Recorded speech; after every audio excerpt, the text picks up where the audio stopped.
In the failing light of the afternoon on December 18, 1944, an American lieutenant named Alvin Edelstein stood on a wooden trestle bridge across the Lienne Creek. Between the hamlets of Neufmoulin and Habiemont in the Belgian Ardennes, the water ran cold and dark through the pines. Ahead of him, coming down the road, came the most feared armoured column in Europe. The mixed armoured spearhead of Kampfgruppe Peiper, Panthers, Panzer IVs, Tiger IIs, and armoured half-tracks of the 1st SS Panzer Division Leibstandarte Adolf Hitler. The pride of Heinrich Himmler's army, Lieutenant Edelstein commanded the 2nd platoon of a company, 291st Engineer Combat Battalion. He had no tanks, he had no anti-tank guns. What he had, packed against the timbers under his boots, was several hundred pounds of TNT and tetratol. The lead Panther reached roughly 200 yards from the bridge. Edelstein turned the plunger. The trestle vanished in a roar of splintered wood and white smoke. On the far bank, SS Lieutenant Colonel Joachim Peiper, commander of the column and a man who had served as Heinrich Himmler's personal adjutant before the war, watched his road disappear into the creek. According to the Army Historical Foundation account, drawn from Pergrin's memoir and the work of Janice Holt Giles, Peiper slammed his fist on the cupola of his tank and cursed the American engineers in front of him. The damned engineers. He had felt the same fury before, at Stavelot, at Trois Ponts, at every river and culvert where a young American officer had reached the demolitions before he did. By December 1944, every senior German officer in the West knew the feeling. Wherever the American advance had to be slowed, wherever a river crossing had to be denied, wherever a minefield had to be planted in a hurry, the Germans found that their enemy had already arrived first and was already digging. This is the story of why that happened. It is the story of an engineering war that history rarely tells, fought not with rifles or fighters but with mines, detectors, bulldozers and bridges. A war the Germans began as the world's masters, and lost, piece by piece, to a young American corps that had not even existed in its wartime form 4 years earlier. The German combat engineer of 1940 was the most respected military engineer in Europe. They were called Pioniere.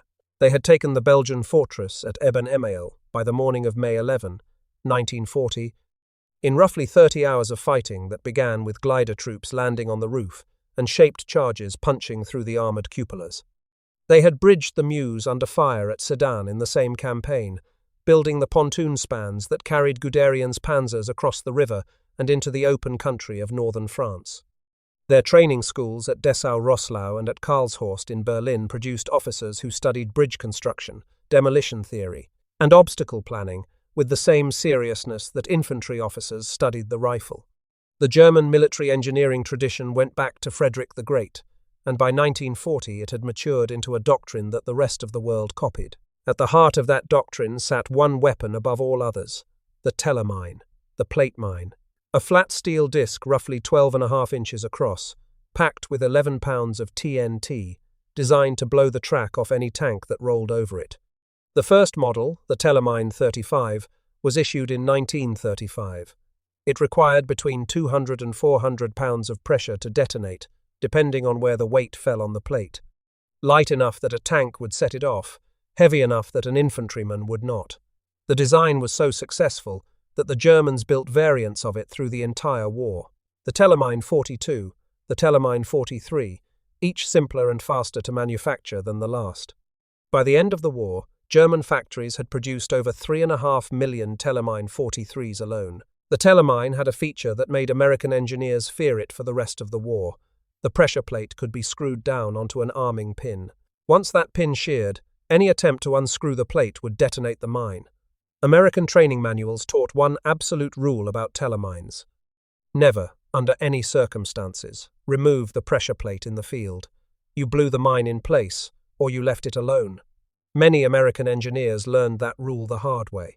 If the Tellermine was the German answer to the tank, the S-mine was the German answer to the soldier. Officially called the shrapnel mine, unofficially nicknamed the Bouncing Betty by American troops, it was the most feared anti-personnel weapon of the war.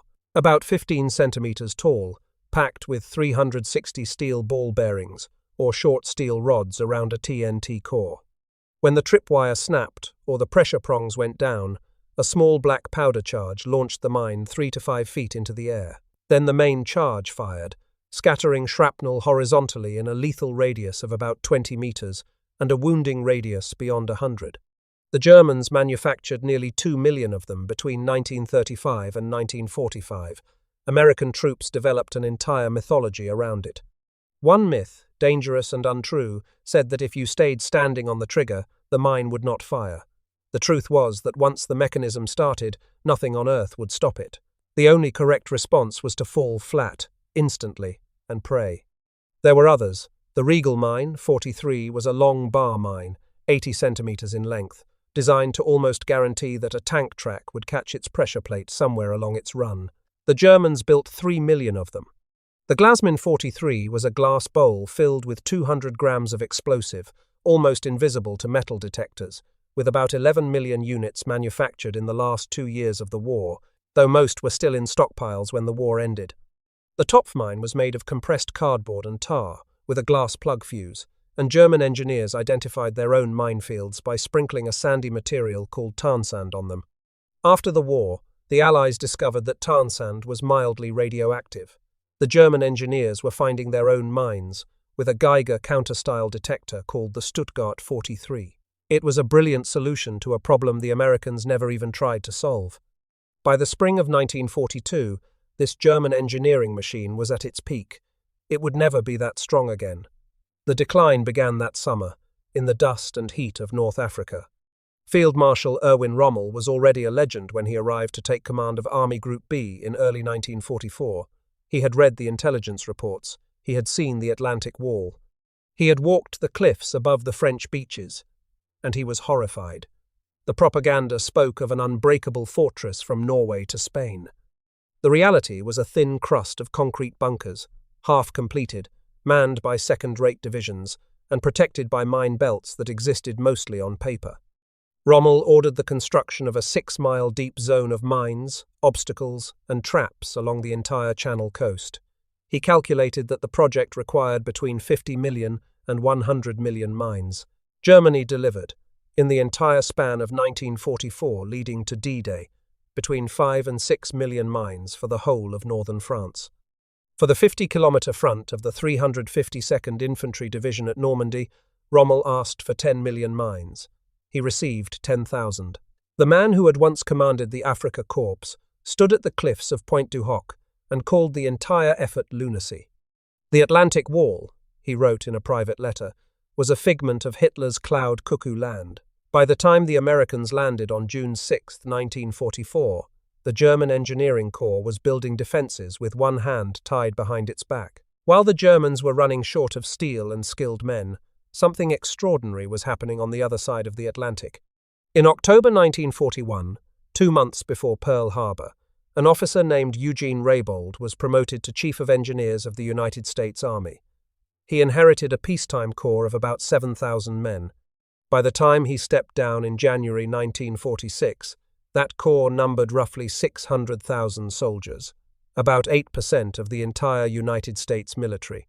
They had built airfields, ports, hospitals, and training camps for over 5 million troops, the Pentagon itself, and most of the facilities of the Manhattan Project. Reybold became the first chief of engineers in American history to hold the rank of lieutenant general while in that office. He was awarded the Distinguished Service Medal with Oak Leaf Cluster. The growth he oversaw was unmatched in the history of military engineering.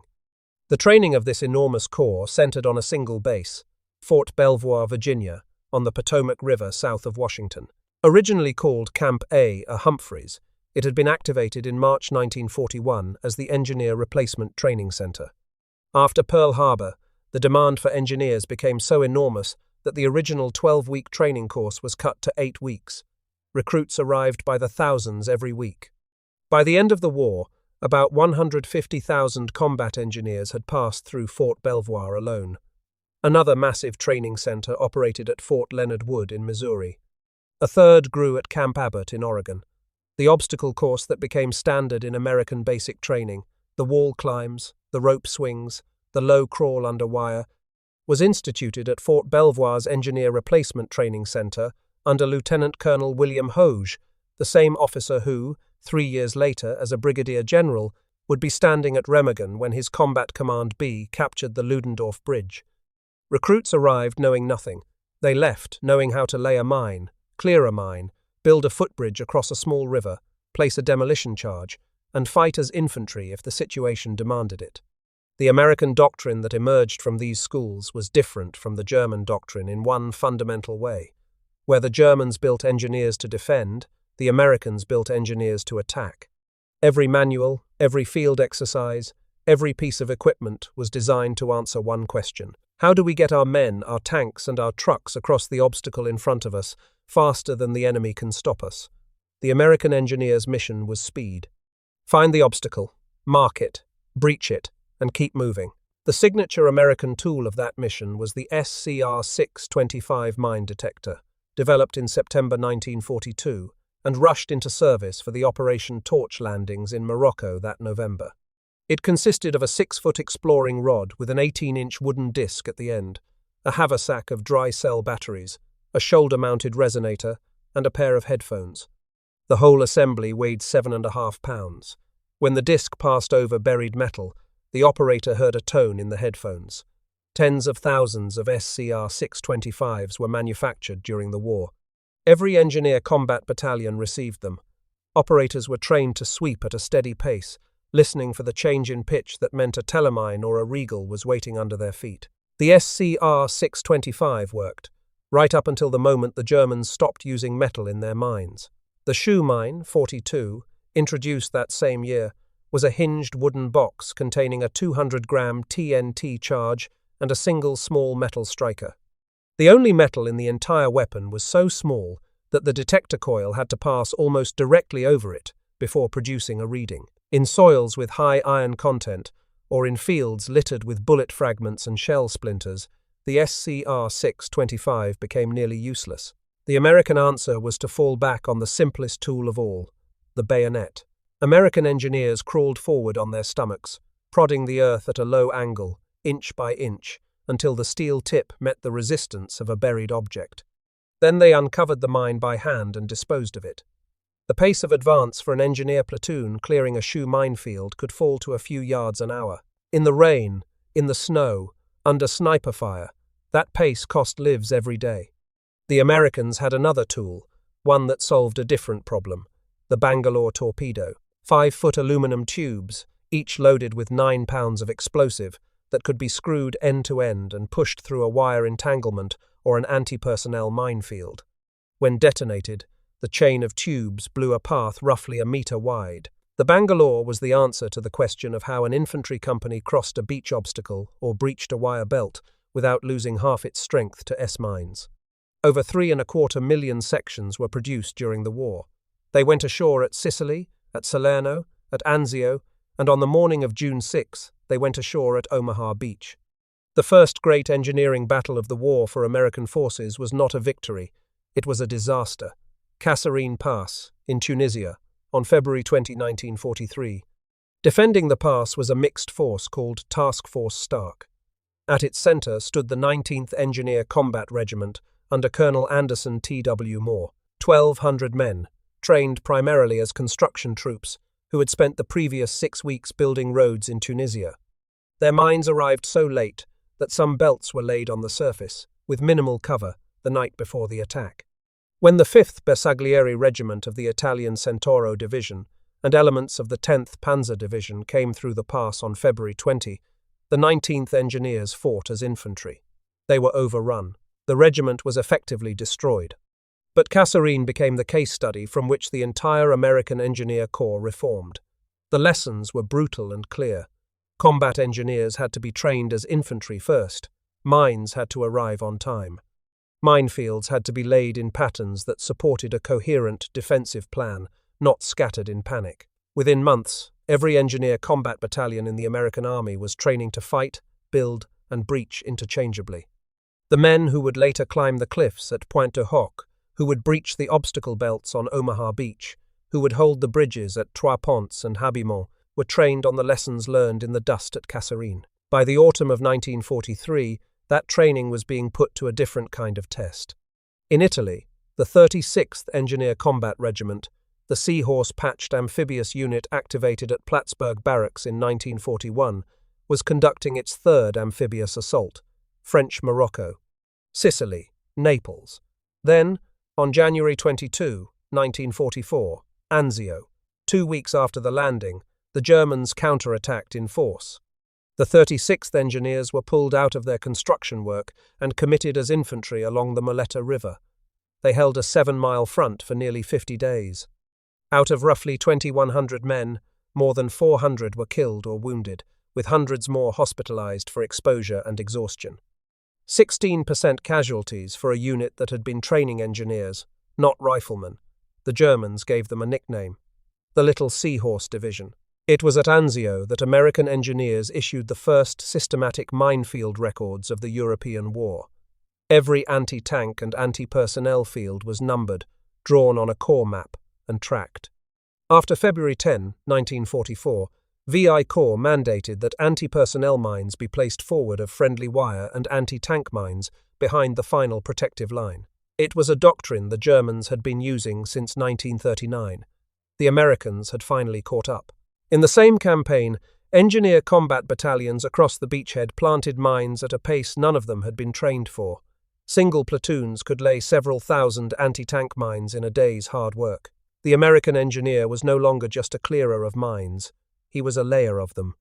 The 39th Engineer Combat Regiment held the right flank of the Anzio beachhead during the same German counteroffensive. Together with the 36th, they performed a function that the planners back in England had never imagined for engineer units. They held a defensive line, in mud and rain, with rifles and machine guns, while continuing at night to lay mines and string wire. Their casualty replacements arrived without engineer training. Their officers learned, on the job, how to read terrain, plan fields of fire, and command infantry. The lessons travelled back across the Atlantic in after-action reports, and changed the curriculum at Fort Belvoir within months. By the spring of 1944, every recruit who passed through the Engineer Replacement Training Center received 40 hours of infantry combat instruction, in addition to his engineer training. It was a direct response to what had happened at Kasserine and what was happening at Anzio. And then there was the bridge. The Bailey Bridge, designed by an Englishman named Donald Bailey, became the most important engineering invention of the European War that did not involve a weapon. Modular steel panels, light enough for 6 men to carry, that could be assembled into a bridge of any required length and load class. The Americans manufactured them under license at Detroit Steel Products, the American Elevator Company, and Commercial Shearing and Stamping. In Italy alone, the Allies built more than 3,000 Bailey bridges. Together they totaled more than 55 miles of bridge. By the end of the war in Europe, the Allies had erected about 4,500 Baileys across 2 theatres, more than 200 miles of bridge, requiring 500,000 tons of steel components from over 600 firms. Field Marshal Bernard Montgomery later wrote that without the Bailey, he could never have maintained the speed of his advance. But the most decisive American engineering moment of the war was still 6 months away on the morning of June 6, 1944. The Atlantic Wall, by then, had received about 5 to 6 million mines. The Germans had laid them in the high watermark zones of every plausible landing beach, from the Pas de Calais to Brittany. They had wired in obstacles called Czech hedgehogs called Belgian gates, log ramps with mines on top called Rommel's asparagus. They had flooded the fields behind the beaches. They had ranged in mortars and machine guns on every yard of sand. And on Omaha Beach, on the strip of sand below the bluffs at Vierville and Saint-Laurent, they had built the strongest defensive position on the entire Western Front. The American answer was the Special Engineer Task Force. 24 gap assault teams, each 28 men strong, drawn from the 146th and 299th Engineer Combat Battalions, supplemented by naval combat demolition units. Their mission was to land at H-hour, in the first wave, ahead of most of the infantry, and within the first 30 minutes blow 8 50-yard gaps through the obstacle belt before the rising tide covered the obstacles. 8 gaps, 30 minutes, under direct observed fire from the bluffs above. When the ramps dropped at 6:30 in the morning, the gap teams went into water that was already red. Many of them never reached the obstacles. Equipment was lost in the surf. Demolition charges were soaked. The teams that did reach the obstacles found German infantry firing at them from prepared positions less than 200 yards away. They worked anyway. By the time the tide had risen, they had blown 6 complete gaps and 3 partial ones. Only one had been marked, because the marking buoys and flags had gone to the bottom of the channel. The cost was almost beyond comprehension. The Special Engineer Task Force took roughly 41% casualties on D-Day. The 146th and 299th Engineer Combat Battalions each lost between 34 and 41% of their original strength by D+5. The Naval Combat Demolition Units lost 52%. 31 killed and 60 wounded out of 175 men. For their work that morning, the engineers of the Special Engineer Task Force received 15 Distinguished Service Crosses. The Naval Combat Demolition Units received 7 Navy Crosses. Both engineer battalions received unit citations. Almost no group of men in the war paid a higher price in a single morning, and almost no group did more to make everything that followed possible. What followed was the Norman bocage. Fields the size of a city block, each enclosed by an earthen embankment, crowned with a tangled hedge that had been growing for 1,000 years. American tanks could not climb the embankments without exposing their thinly armored bellies. American infantry could not cross open fields under fire. By the second week of July, the breakout from Normandy was stalled. Then a young sergeant named Curtis Culin, the 3rd of the 102nd Cavalry Reconnaissance Squadron, had an idea. He took a piece of a Czech hedgehog beach obstacle, cut from German wreckage, and welded 4 steel prongs to the front of a Sherman tank. He ran the tank into a hedge. The prongs bored into the embankment, pinned the front end down, and the tank punched through. On July 14, 1944, Lieutenant General Omar Bradley personally watched a demonstration. In his memoir, A Soldier's Story, Bradley wrote that the tank backed off, ran head-on into the hedgerow at 10 miles per hour. The tusks bored into the wall, pinned down the belly, and the tank broke through under a canopy of dirt. Bradley ordered the device manufactured in every shop in the army. Within days, about 500 Culin Rhino devices were welded onto the front of 1st Army tanks. About 60% of the armor that broke through at Operation Cobra was equipped with them. Sergeant Culin was awarded the Legion of Merit. 4 months later, in the Hurtgen Forest, he stepped on a German mine and lost a leg. President Eisenhower, speaking to the American Society of Mechanical Engineers in January 1961, told the story of the sergeant from New Jersey and the steel prongs. He told it again on the 20th anniversary of D-Day to Walter Cronkite. It is one of the few times in American military history that an enlisted soldier's improvisation became a presidential parable.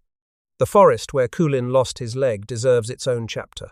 The Hurtgen Forest, on the Belgian-German border, became the longest single battle on German soil in the entire war, 88 days. American First Army casualties of at least 33,000 killed and wounded. Some estimates run as high as 55,000. German casualties around 28,000. For the engineers of the 1171st Engineer Combat Group, commanded by Colonel Edmund Daly, with 3 battalions under his control, the 20th, the 146th, and the 1340, it was the worst kind of fighting.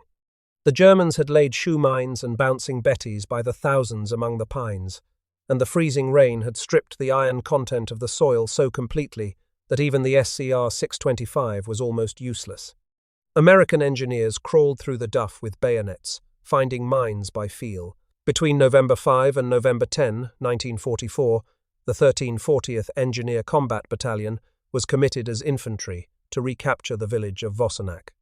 In 5 days, the battalion took over 50% casualties. In the same forest, on November 12, 1944, a German lieutenant named Friedrich Lengfeld heard an American soldier crying out in agony from a German minefield. Lengfeld led a rescue party forward to bring the wounded American back. He stepped on one of his own mines and was killed. He is the only German soldier of the war honored with a memorial placed by his American adversaries inside a German military cemetery, the marker at Hurtgen having been dedicated by the veterans of the American 22nd Infantry Regiment. The German minefields in the Hurtgen were not random. They had been laid by the engineer battalions of the 275th Infantry Division and the other German units holding the forest as part of the defensive plan ordered by Army Group B under Field Marshal Walter Model. Model believed in what he called the wear-down doctrine, where the attacker would be bled white in the obstacle belt before reaching the main line of resistance. He was one of the few senior German commanders who still believed in 1944 that careful defensive engineering could change the course of the war. The American 22nd Infantry Regiment's after-action reports from the middle of November record that mines continued to close the main supply route, that their removal went slowly, and that American tanks and anti-tank guns were unable to support the regiment's infantry for hours at a time. The mines did exactly what Model intended them to do.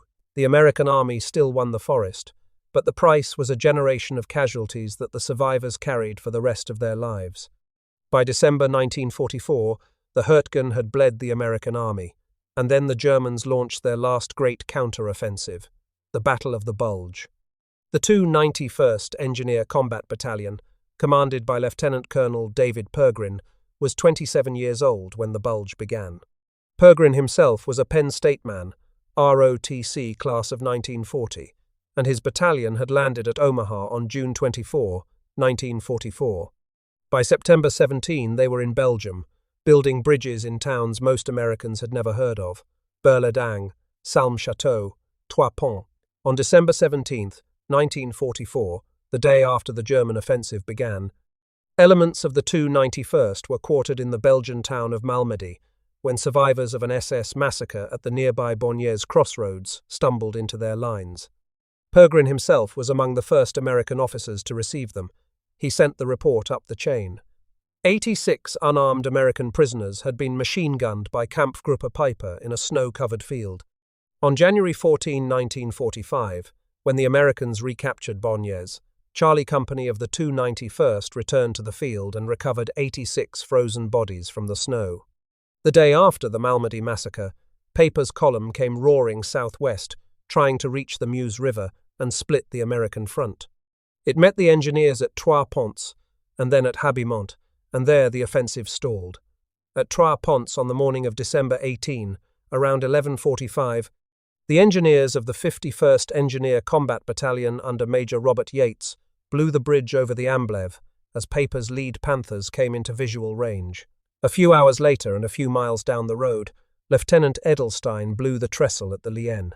By the time Peiper had cursed the American engineers and turned to find alternate routes, the Americans had brought tank destroyers, infantry, and air support into the Stavelot-Trois-Ponts-la-Glaise area, and his column was finished. He abandoned his vehicles and walked back to German lines with about 800 surviving men. The 291st received the Presidential Unit Citation for its actions between December 17 and December 26, 1944. From an initial 600 men, the battalion suffered 93 wounded and 8 killed in action through the entire war. Pergrin himself died in 2012 at the age of 94. A section of Interstate 190 in New York is named the 291st Engineer Combat Battalion Memorial Highway in their honor. There was another small American action during the Bulge that deserves to be told beside the engineers, because it shaped what the engineers had to do. On the first morning of the German offensive, December 16, 1944, an 18-man intelligence and reconnaissance platoon from the 394th Infantry Regiment of the 99th Infantry Division, commanded by First Lieutenant Lyle Bouck, Jr., was dug in on a ridge above the Belgian village of Lanzerath. They had with them 4 artillery observers from Battery C of the 371st Field Artillery Battalion, 22 men in total. They were attacked by the 1st Battalion of the 9th Fallschirmjäger Regiment of the 3rd Fallschirmjäger Division, the elite German paratroopers, about 500 strong. Bouck's platoon fought from foxholes from dawn until last light, inflicting 92 casualties before they were overrun and captured. The delay they imposed on the German paratroopers cost Kampfgruppe Peiper an entire day of road clearance. By the time Peiper finally reached the Lienne, the American engineers had reached it first. In 1981, every member of Bouck's platoon was retroactively decorated.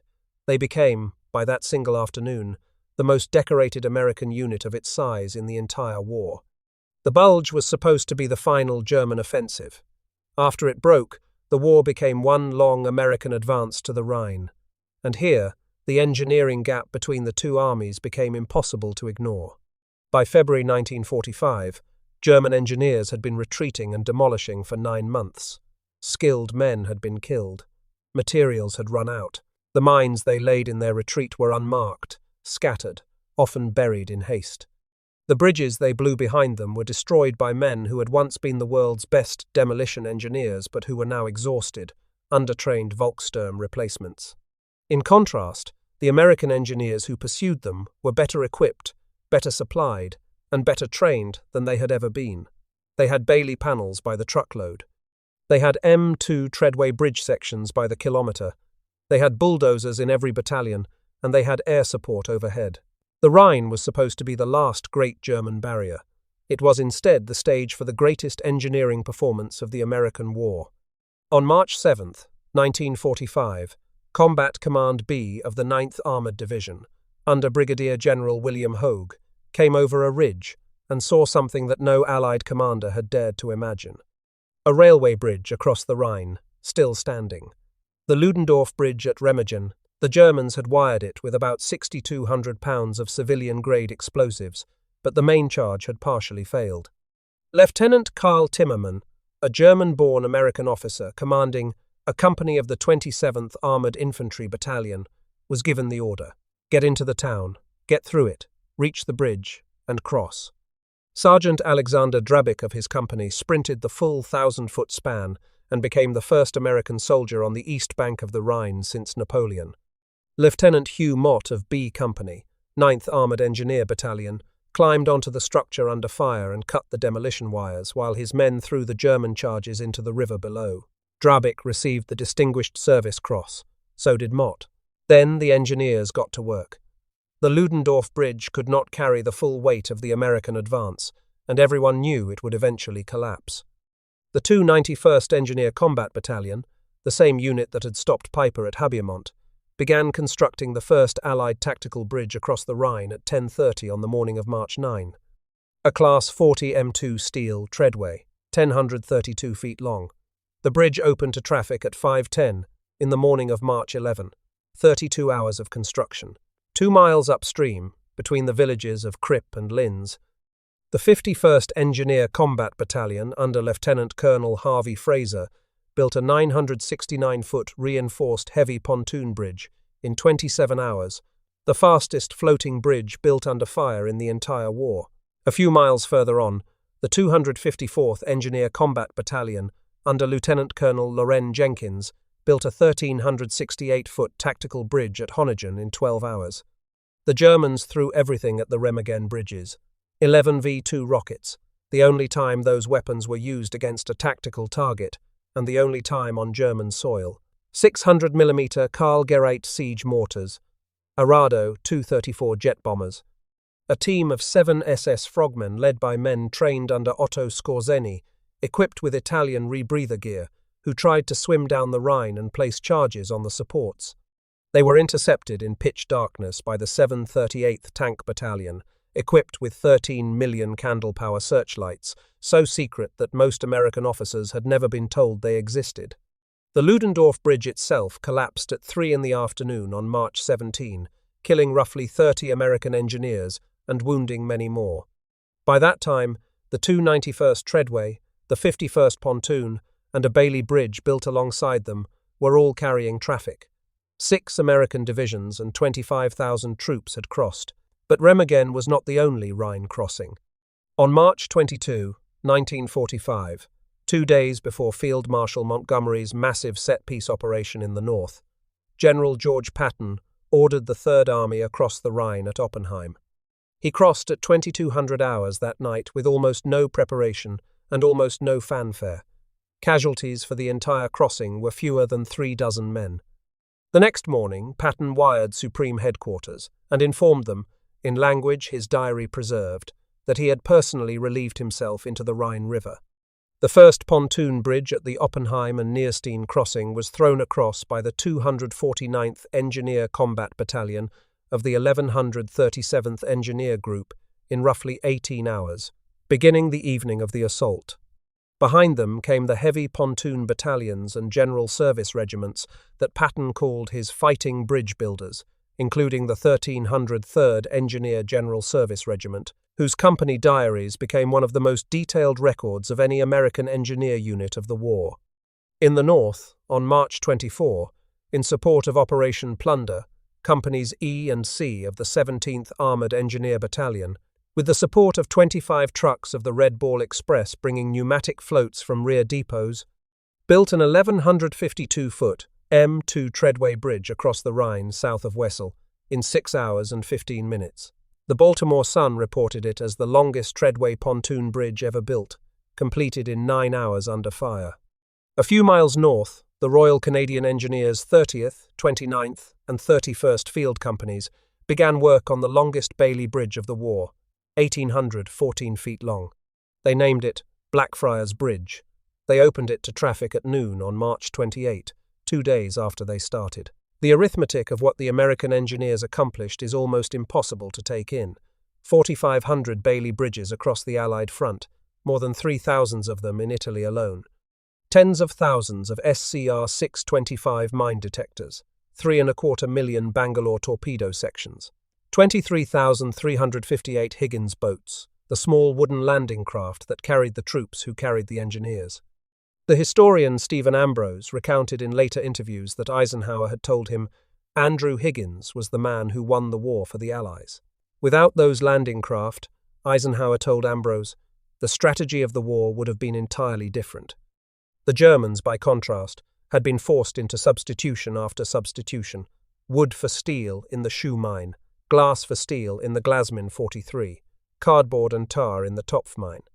Each substitution defeated a particular American detection method, but each one also made the German engineers' own job harder.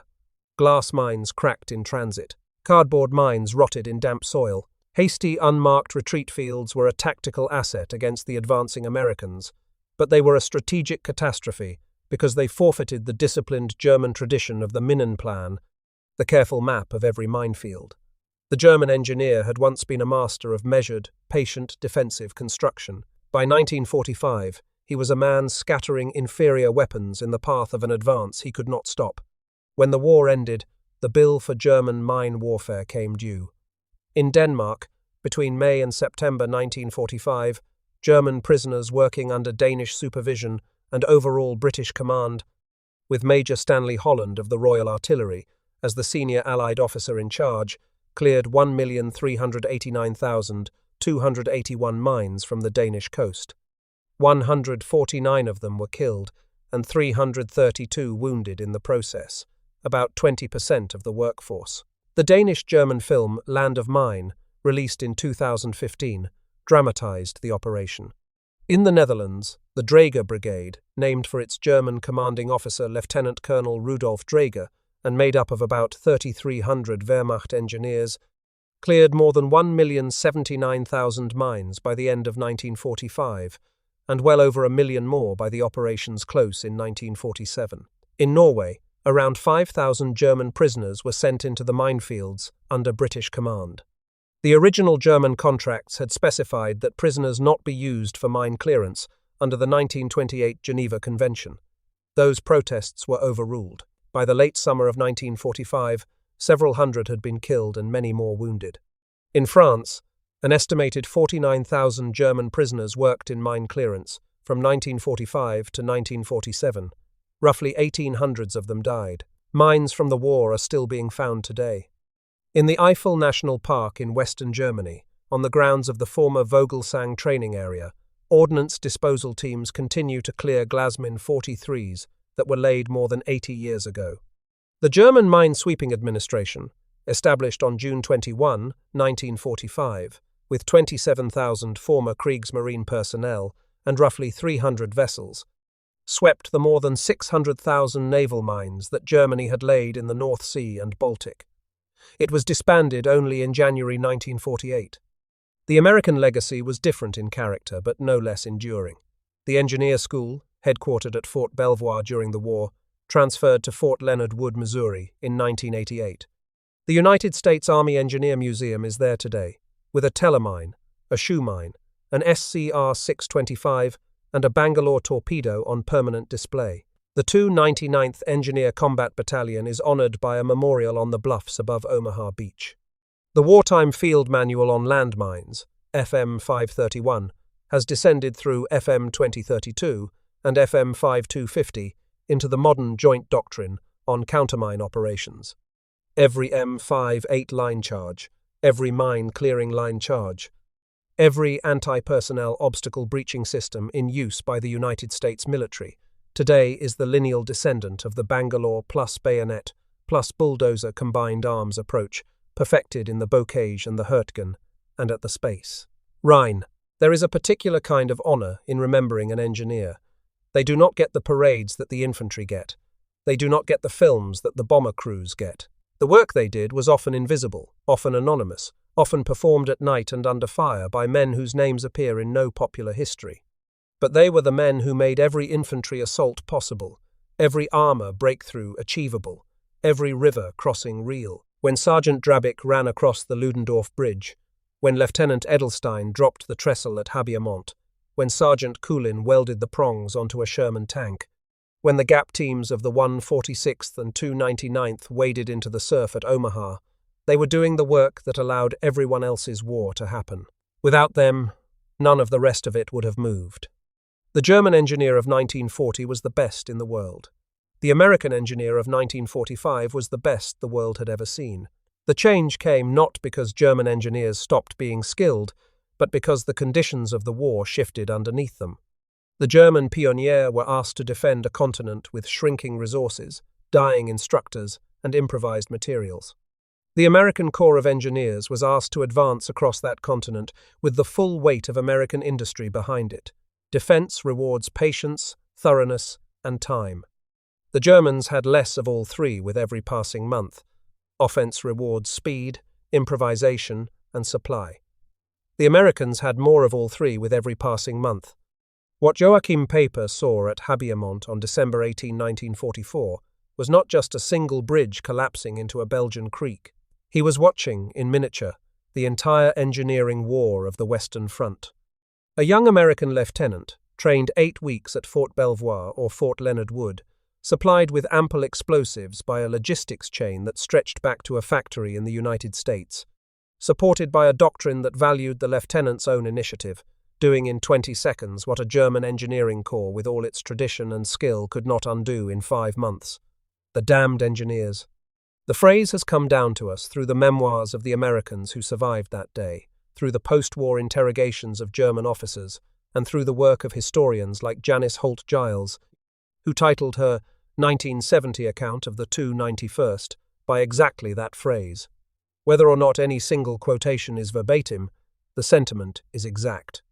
By the winter of 1944, every senior German officer in the West knew that the Americans were winning the engineering war, and that the engineering war would decide who reached the Rhine first. They were right. The Americans reached the Rhine first. They crossed it first, at Remagen, at Oppenheim, at Wesel. They built more bridges, faster, under fire, than any army in human history had ever built. They cleared more mines, in more weather, against more resistance, than any army had ever been asked to clear. They paid for it with men whose names are now on highway signs in upstate New York and on memorials above French beaches. And they handed to the post-war United States Army a doctrine of combined arms engineering that has outlasted the Soviet Union, outlasted 3 subsequent wars, and remains the foundation of how the American military thinks about the breach today. There is a small bronze plaque on the bank of the Liene Creek, near the spot where Lieutenant Edelstein turned his plunger on the evening of December 18, 1944. It is in French and English. It records the action, the unit, and the date. It does not record what the German colonel on the other side of the creek said when his road disappeared. But it stands at the high water mark of one war and the foundation stone of another.